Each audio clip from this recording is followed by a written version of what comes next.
I would like to talk about God.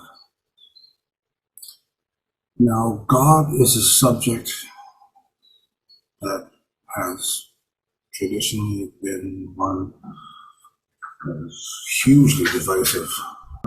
Even definitions of what God is. The human should always remember that we do not possess the capacity to even imagine what a God might look like.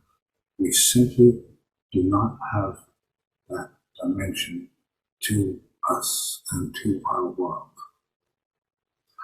Our world is made of 3 dimensions.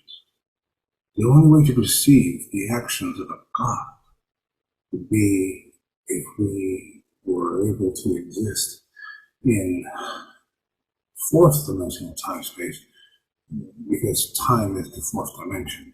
And when you exist outside of time, then your view of things becomes different. However, that view is describable. If you were a being that existed outside of time, looking at, say, your younger brother or sister, what you would see is that person from the time they were born until the time they died. You would see all of that as one just. This is why I say it is impossible for humans to even fathom what a God might look like. There is one. Since there is only one God, a polytheistic religion is not, you're not following gods. You're following entities that can be God-like, but they are not gods. Because there are no gods. Because there's only one God. I mean, they can do things like gods, but they can't be God. And they know it. They know it very well. They know it so well, in fact, that they will never, ever question God. Because the polytheistic gods are bound by God's rules. For me, God, in a religious sense, comes from Catholicism, because I happen to be Catholic. Now, one thing the Catholics do struggle with, explaining one of the concepts, the key concepts of Catholicism, in a way that does not use Scripture. Using Scripture is the number one way to stop one from being a Catholic. You should present your arguments like certain physicists who present a logical case for God. And the logical case makes logical sense. It's a very long case that involves inserting into that case several premises that we must also agree with. First premise to understand is that time is not linear. Or time is linear for us. That is one thing you must agree with. It is not linear for beings that exist in the 4th dimension and above. We live in 3D world. Our world is 3-dimensional in every sense. There is nothing in our world that does not contain a 3rd dimension. I used to think shadows were the only thing in our 3D world that was 2-dimensional. But then someone explained to me that because the shadow is being cast, then that means that what is happening is that light that was meant to go to that area is not going to that area. And so what that does is that creates a linear dimension to the shadows. Even shadows of 3D. Yeah, even shadows of 3D. Now, the next question then becomes, what is 4D? 4D is, as I said earlier, is just non-linear time. You were born, you died, you get a life, that's the fourth dimension, which we do not have access to, and we cannot even fathom what it might look like.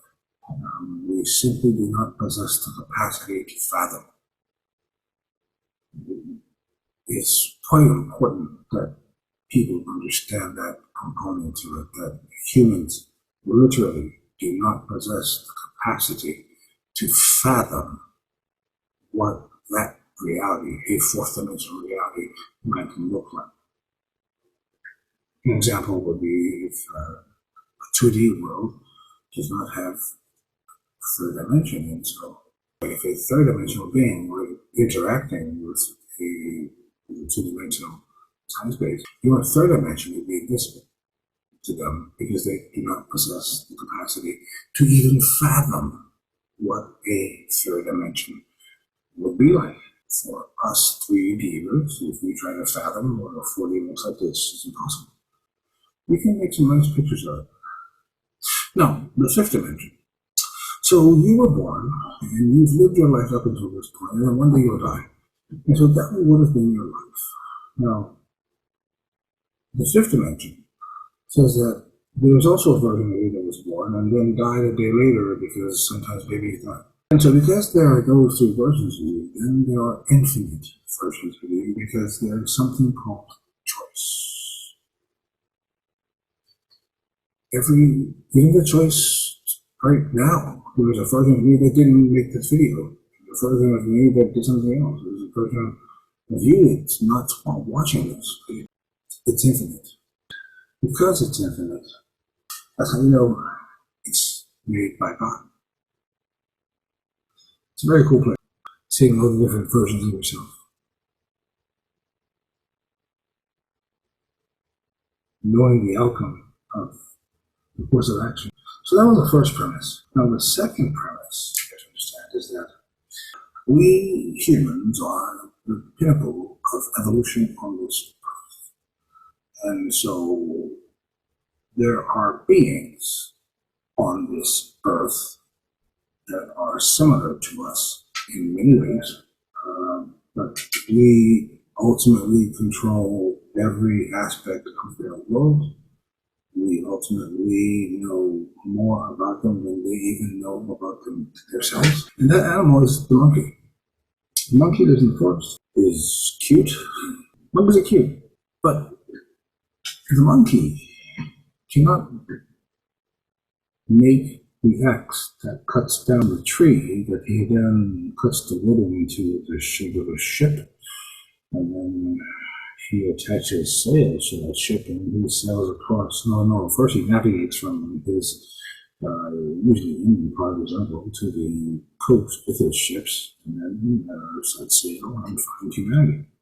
The analogy I'm trying to make is that if there can exist such a gap in evolutionary knowledge and just knowledge of the nature of our reality between just two species on Earth, the closest species on Earth, then some might call it a logical leap, but then if we see this happening once, we have no reason to believe it doesn't happen again, that there is not a being above us that is that understands us in ways that we do not understand about ourselves.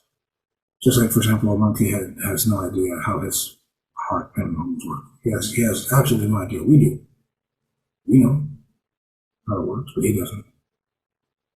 And so those are the two premises. In my case, regardless, I think he's a sixth dimensional being. And the sixth dimensional being is the only one that can see the first five. And then he might, for example, in the fifth dimension, assign a team of angels. That's my case for what God exists. If a monkey exists, and we can interact with this, and we only interact with it at our choosing. It can never interact with us at its choosing, ever. Not at its choosing. only our choosing, ultimately. And sometimes, people blame God for things that are not God's fault. Because remember, we have 5 dimensions of existence below that God. Fifth dimension, where every choice is its own timeline. The fourth dimension, which is the timeline that you are now living in the third dimension. And another word for choice is free will. We have free will. We use free will every day. But because of free will, every single heinous act by someone is not God's fault.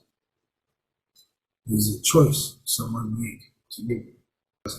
Ultimately, every bad thing that happens in the world is down to a human choice, down to a human choosing to do that act or not, or choosing to initiate a set of actions that will lead to that outcome.